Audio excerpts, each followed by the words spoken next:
All right, let's try this again. Good morning, everybody. Hope you all had a restful and or exciting and or productive fall break or some combination thereof. Hopefully it was at least one of those three things. Welcome back. We've got a special guest in class today. This is Jack. He made the trek all the way from Upper Arlington, visiting OWU to check it out, see if he wants to go here next year. So be super nice to him and answer his questions and make sure make sure you instill how great it is here. Make sure he comes. Cool. If you have any questions during class, feel free to jump in and participate as you want. Thanks for being here early on Monday morning after break 2. We got a couple announcements, and then we're going to get back to the skull today. Got a little Macbeth up there for you. And let me check here. I don't know if this is recording the way I want it to. Nope, should be good. Okay. A couple quick announcements. We have one more guest speaker in our biology seminar series. This is next week, Tuesday, so a week from tomorrow. OWU alum, graduated in 01, and she's now the director of this conservancy associated with Kenyon College. So it's Kara Strum. Sounds really interesting. I think it'll be of interest to a lot of you. So please come and check it out next Tuesday. Also, I just learned about this morning, but this is actually happening today. There is a lunch to talk about careers working with animals. And this is something that I think, again, will be interest to a lot of you. I just found out this morning, otherwise I would have advertised it earlier. So I think you need to RSVP and handshake, but it's today over the lunch hour in the Science Center here. Sound good? Cool. All right. Today's agenda, we got a review activity. Get you thinking about the skull again, and that's going to be 2 points for class participation. I'm going to lecture about the skull, and then we're going to wrap things up. I've got your grades are posted from your quiz last week on the lower limbs of your cats, and I've got a few reminders for you today. No ticket out. We may actually end class a few minutes early today as well. I have an interview at 9 o'clock, so I got to get over there and get that started. Before we dive in, questions? All right, let's do it.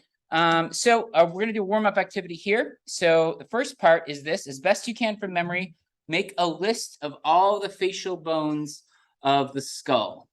So just try your best here. I'm going to give you 1 minute. If you've exhausted your capacity to pull these out from your memory, go ahead and consult your notes. And after this, we've got part 2 of the activity as well. Good morning, Ren.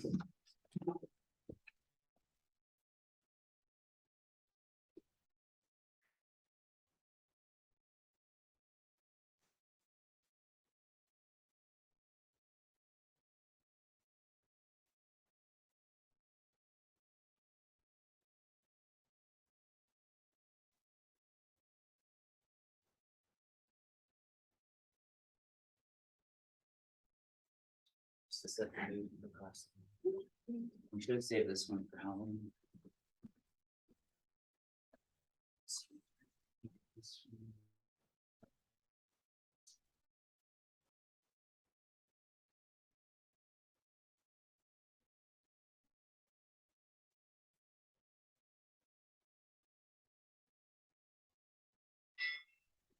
All right, so you should have made a list as best you can of all the facial bones.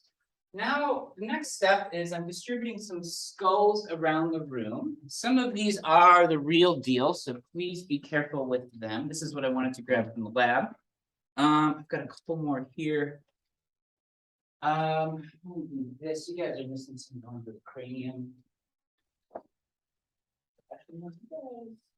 Let's do this. Okay, so the next step is I want you to work with a partner. So if I can get Sarah and Jessica, Julia, Veronica, let's have Zoe and Gia be partners, and then Marge and Holly, and Jack, you can hop out with Marge and Holly. And what I want you to do now is just work together and go through and name all of the facial and cranial bones you can. So basically another review. But this time you've got the actual thing in your hand. See if you can pick them out and name them. Some are going to be harder than others. Some are going to be inside. So some of the skulls, the cranium lifts off. Veronica and Julia have a completely disassembled skull. So that's going to be easy in some ways, but harder in other ways. So what I want you to do is take 3 minutes and go through and just try to name as many of those bones as you can.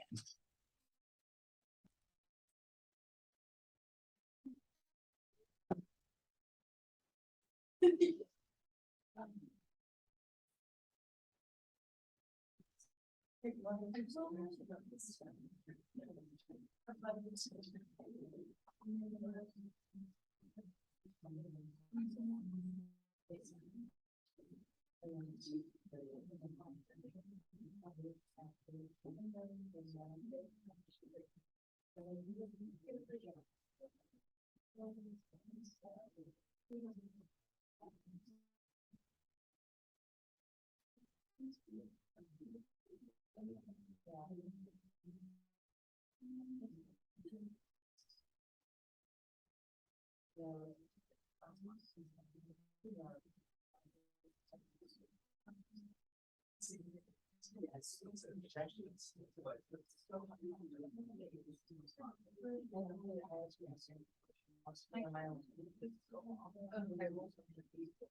that suture. Is that what makes like this?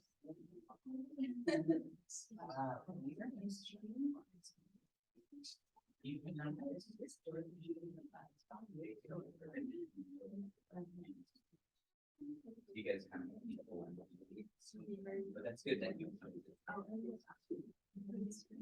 Sorry, how you? Oh, it was. Is that like what makes like this form, like in your skin, how it like dips down, or is this like not at all related to that? It's related in that developmentally those bones fuse as the tissue come together, and so actually that's actually it's implied to look at the cleft palate is where those bones improperly fuse, and so essentially what happens is so it's I guess it's related in that sense, although it's not. The tissue isn't. Well, I guess it is. Yeah, you can say that it's bones basically. Okay.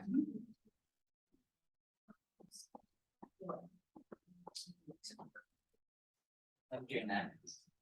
Andrew, how you guys doing? Says vision.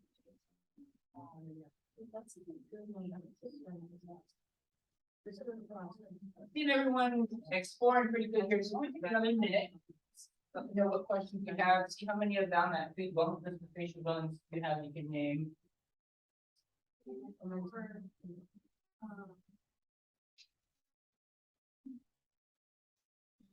can see if you take the top off the cranium, you'll be able to see inside like the seam right in that. Well, does that have to be a tumor or is it passing?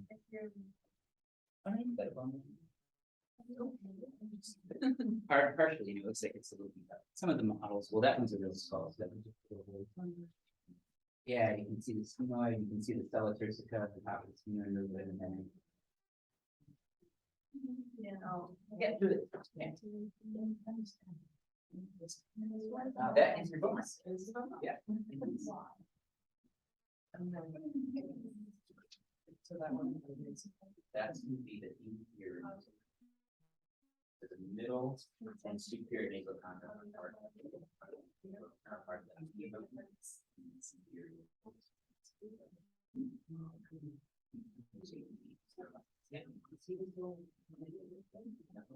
That's your occupation here.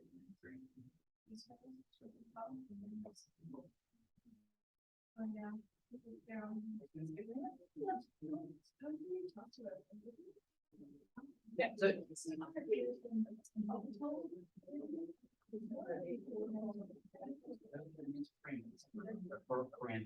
it's two. Yeah. Those are yep, and that's where like for example, often they target that where we can work on it because it's under the so we can tell that. Yeah.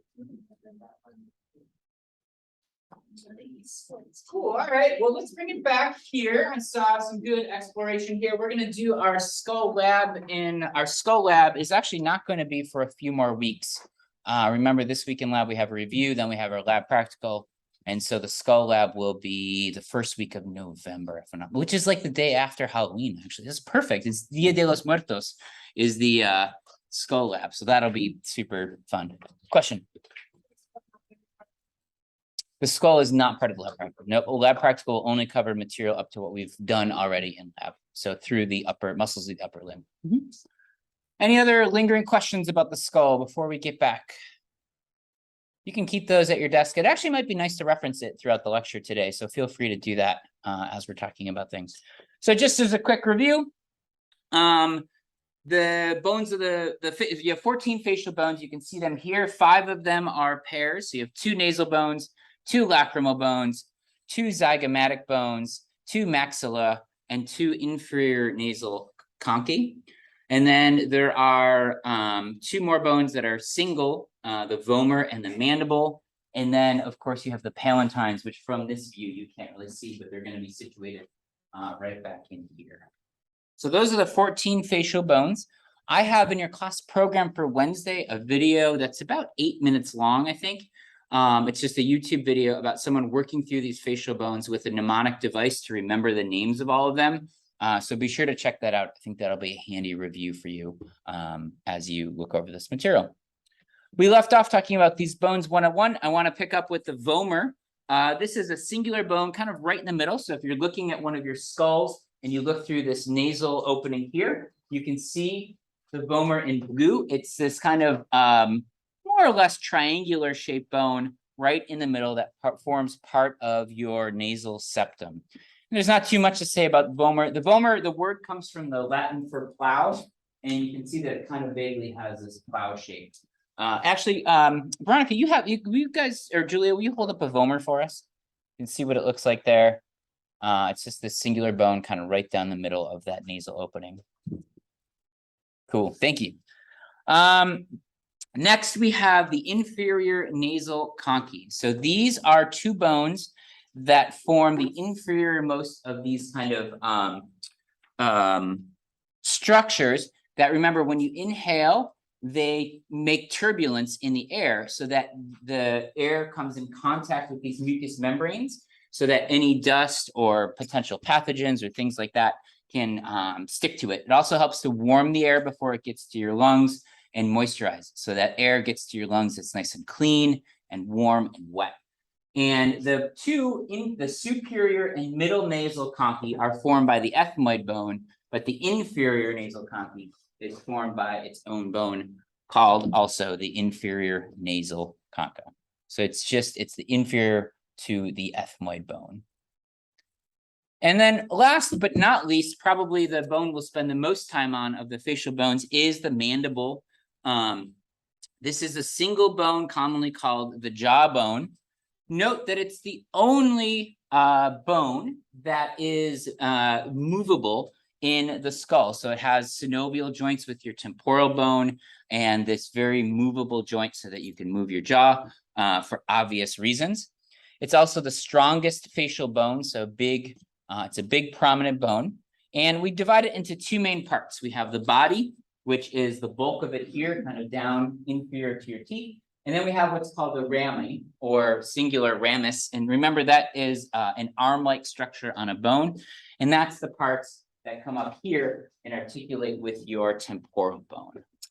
Now, your mandible, we're going to spend a little more time on. There's a number of features that I want you to be familiar with. This includes, we're going to start here on the rami and work our way down. The condylar process is where this bone articulates with the temporal bone at the temporal mandibular joint, named because it's a joint between the temporal bone and the mandible. Also commonly abbreviated as TMJ. You've probably heard of this. You probably know someone that suffers from TMJ, which is when that joint kind of degrades or isn't working very properly. And it's called TMJ because it's at this joint, right? Then we have this mandibular notch, which is this kind of divot right here. And then we have this top part here is called the coronoid process.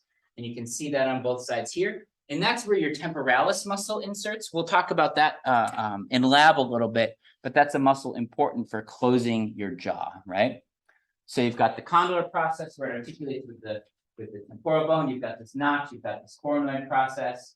A couple other things you have is you have these alveolar processes, and so this is the kind of process where teeth articulate with the jaw.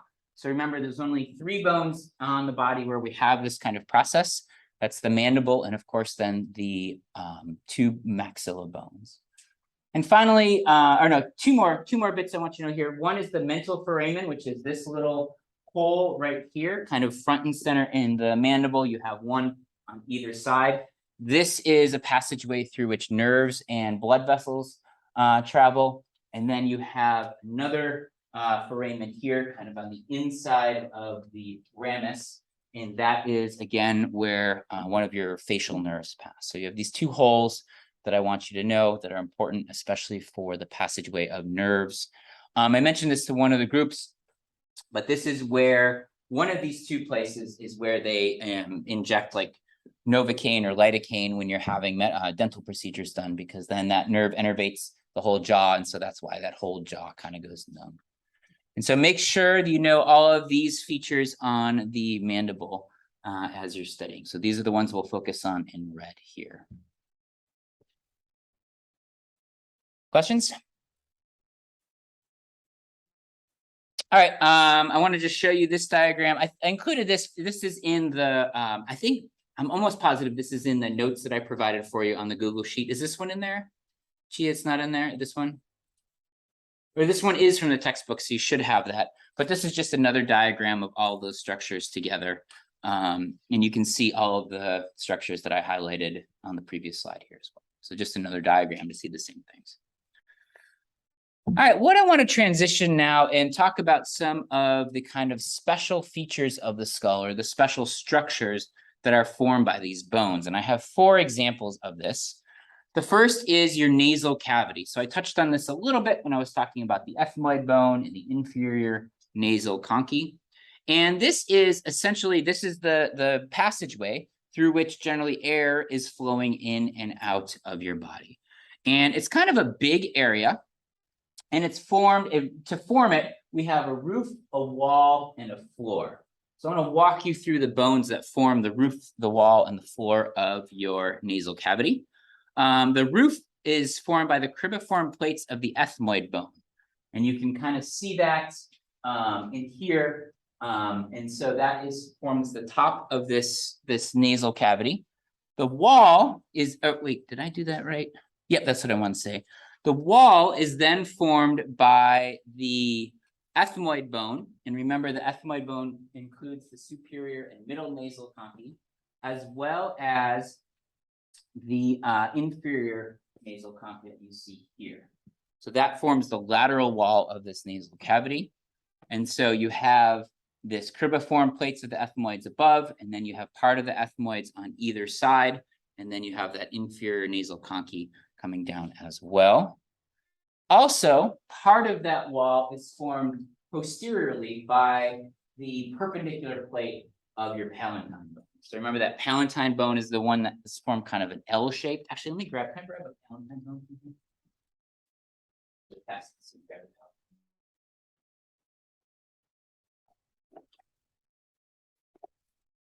Attach the maxilla.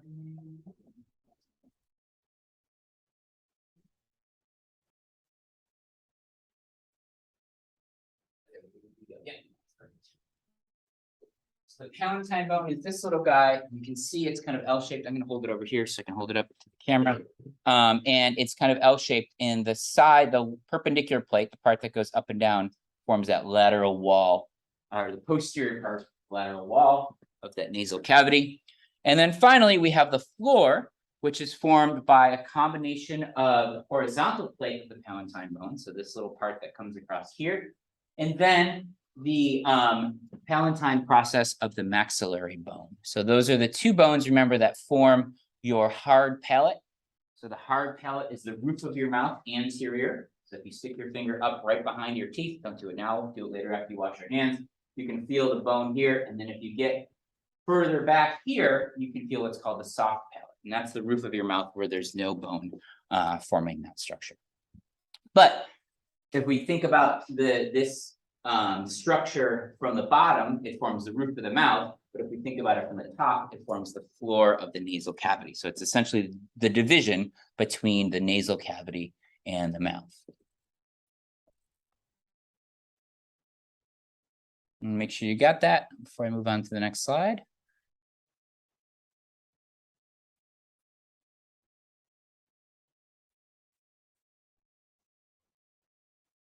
And this is something that I touched on a little bit earlier, but now I have a slide to demonstrate. So remember, going down the middle of the nasal cavity, we have your septum as well. That's formed by a combination of the vomer you see here, this cartilage in purple here, and then the perpendicular plate of the ethmoid bone. So that part of the ethmoid bone that goes right down the middle. And that forms this nasal septum. So your nasal septum is right in the middle of that nasal cavity. So air is going on either side between the septum and those conchae.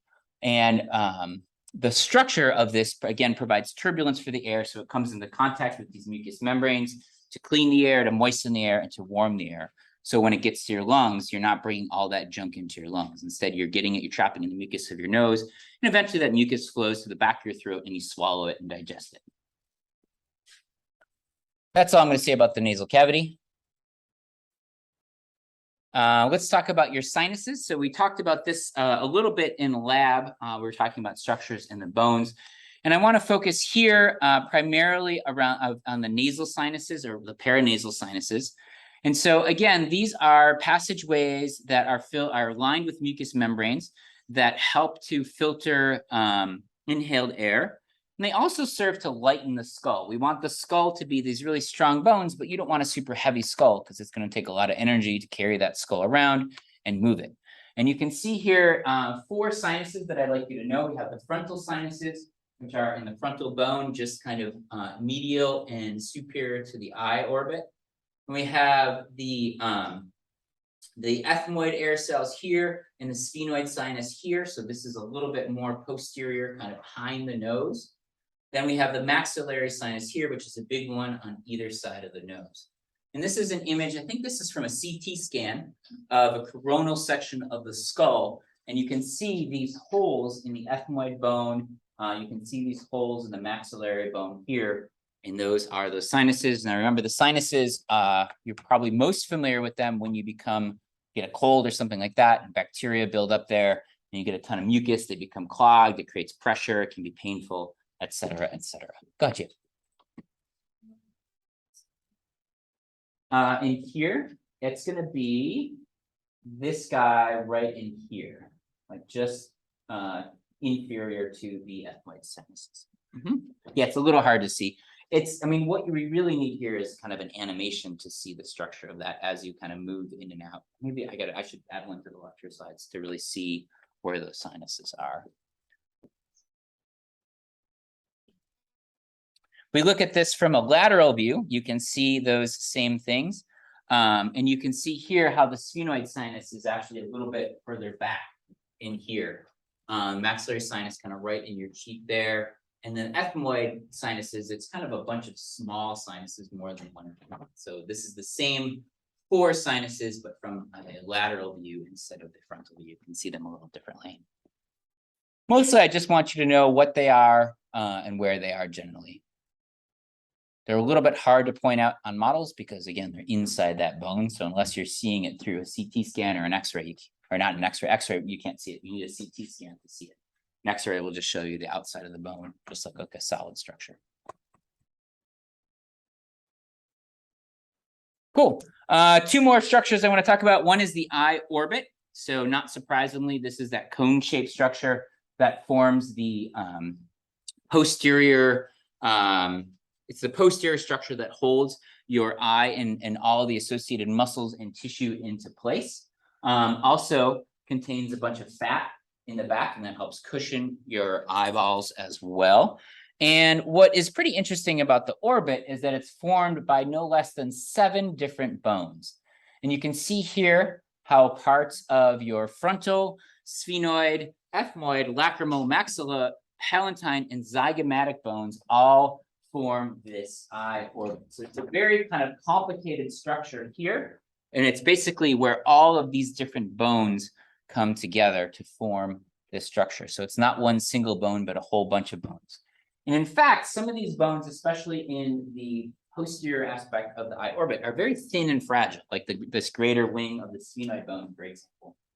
And so they can get damaged if you're due to impact or something like that. My cousin punched his brother, my other cousin, in the face once and damaged some of these bones in the back of his eye socket. He had to have surgery and stuff. That was a great family story for you right there. My cousins beating each other up. They're really close. You wouldn't know it, but they got in a fight once. I don't remember what it was about. Probably was nothing important. They were probably arguing about how many bones make up the eye orbit, and they couldn't agree on it, so they had to do a demonstration. But these bones are pretty fragile. But you can see all of those bones together make that orbit. This nice, safe place for your eyeball to live. I don't need you to get into too much additional detail here, other than what we've already covered when we've talked about these bones individually. So for example, make sure you know the zygomatic process of the frontal bone, make sure you know the greater wing of the sphenoid bone. We've talked about both of those previously. Make sure you know, well, this is the zygomatic bone, of course, you should know that. We talked about the frontal process of the maxilla, this part that kind of comes up right here and forms part of the bridge of the nose, as well as the medial portion of the eye orbit. What else? I think that's all in this diagram that we've talked about previously. Now, the eye orbit, as you see, is not like a smooth structure either. It contains a lot of passageways, and there's some passageways here that I want you to know. We don't need to know all of these. What I'd like you to focus on, again, are the ones that we have talked about previously, and that is specifically the superior orbital fissure and the inferior orbital fissure. And those are formed, this is between the greater and lesser wing of the sphenoid bone, and this is the structure between the maxilla here and the greater wing. A couple other structures you can see in context include the lacrimal fossa. Again, this is where your tear duct sits. So your tears are created kind of all around your eyeball and then drain into that duct that sits in that little fossa. When you produce too many tears and you overwhelm that poor little duct, that's when the tears start to pour down your face. You're constantly producing tears. They're just draining into this little fossa and not down your cheeks. And so you don't really think about it. It's only when you produce too many tears for that duct to handle that we think of actually crying or producing tears. But in fact, you're producing them all the time to keep your eyeballs nice and lubricated and clean. Yeah, that's all the ones I want to say. I had another thought in mind. Oh, don't worry about here. I have details of which cranial nerves pass through there. You don't need to know that right now. We'll talk about those cranial nerves later when we get to the nervous system in lab. But I just wanted to provide a little foreshadowing of what we're talking about soon, and recognize that there are specific nerves that are passing through each of these openings. Cool. I've got one more special structure of the skull, and this is another bone. It's not technically part of the skull, but I want to talk about it now because it's associated with the head, and that is your hyoid bone. This is a kind of special bone in that it's not has no articulation with any other bone. So it's not a sesamoid bone. It's not embedded in ligaments.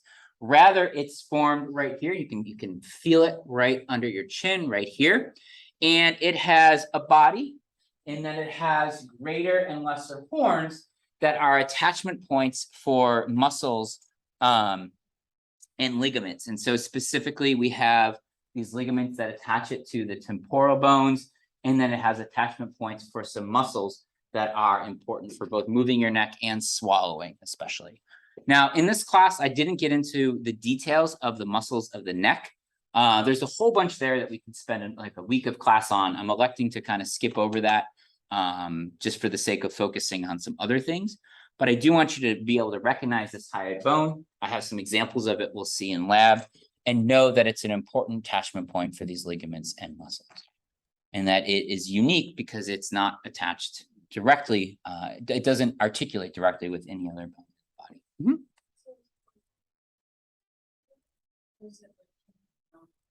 That's a great question. So it's anchored very solidly, both from below and above by muscles and ligaments. So it's in there. Now, having said that, it's movable. As those muscles move, the bone moves, but it's not held into place by its articulation with any other bones. That's a great question. Thanks for asking.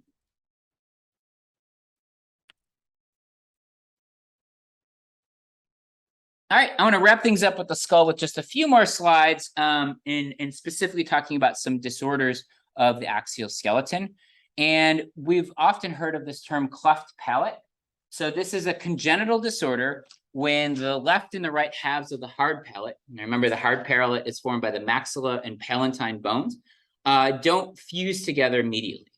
And so what happens, if I back up for a second for the slide I showed you earlier, is remember this hard palate forms this boundary between the nasal cavity and the mouth, right? And so if those bones don't fuse together properly and there's an opening there, basically your nasal cavity and your mouth are continuous. There's no division between them. And it can obviously, for a number of reasons, the soft tissue doesn't fuse properly, and that can obviously lead to a lot of problems with both eating and breathing. We've learned that during pregnancy, eating sufficient amounts of folic acid can reduce the risk of that happening. So generally in the Western world, pregnant women are encouraged to take folic acid supplements during pregnancy to reduce the risk of this. And generally, it can be surgically fixed at a young age and lead to very, very minimal amounts of problems later in life. You'll see, maybe a small scar on the lip or something like that, but generally can be corrected very early during development.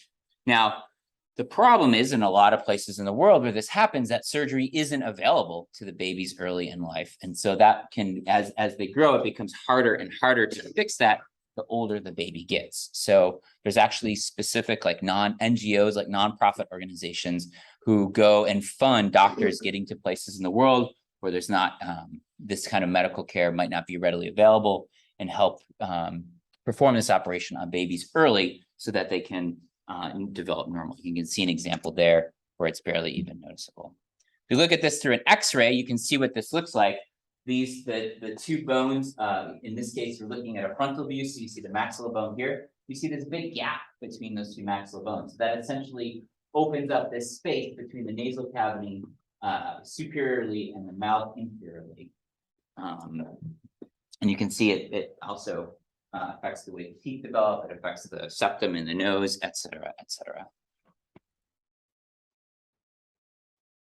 Cool. All right, last thing I want to talk about is development of the skull from early life. Now, we talked about this briefly. A question came up last week in class. This is a skull, a superior view of a baby's skull at birth.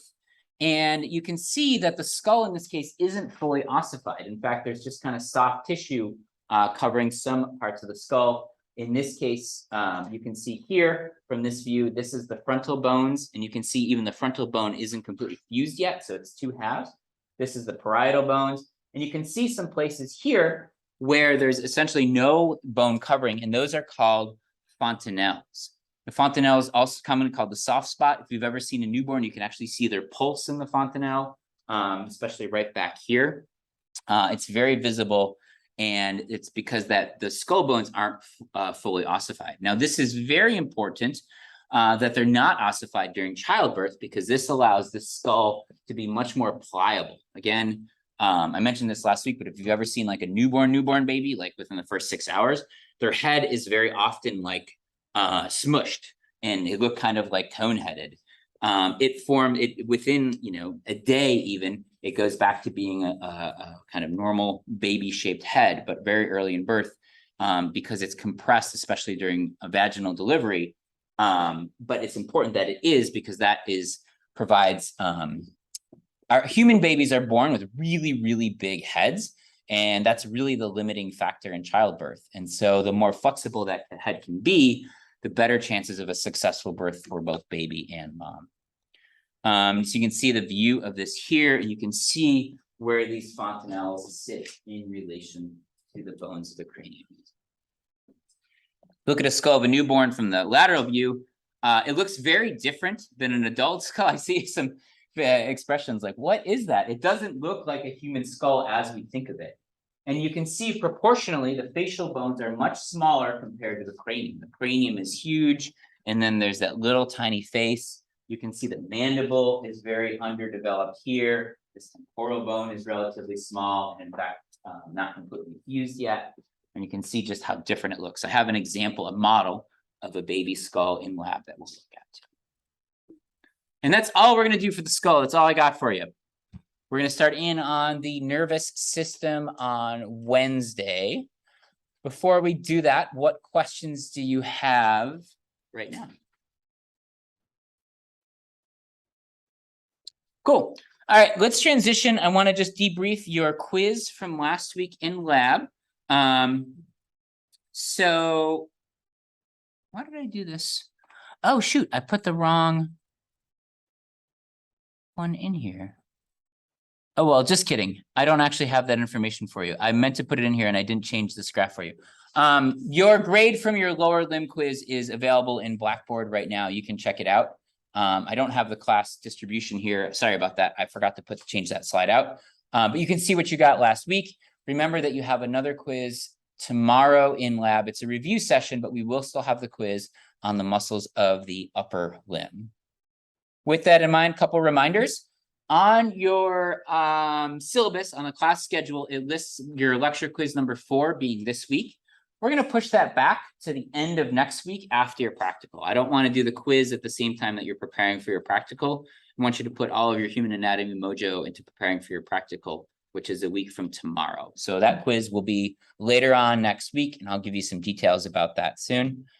Today I have a scheduling conflict. I have an interview that I have to do. So I'm shortened open hours today. I apologize.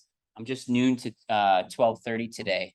If you have questions and that time doesn't work, just shoot me an email. We could figure it out. And finally, importantly, remember that Danny has some tutoring sessions. After getting some feedback from the class, please note that we're changing the times of the tutoring sessions. They are going to be from 4 to 5 p.m. on Mondays and 4 to 5 p.m. on Thursdays. On Mondays, they'll be in the lab room so you can prepare for your lab quizzes and practical next week. On Thursday, they'll be over in the library, so it's closer to the residential side of campus to make it a little easier for you. So please note, Danny will be in there today, and you will have your quiz on the upper limbs tomorrow. That's all I got for today. Thanks, everyone. I'll see you tomorrow in lab.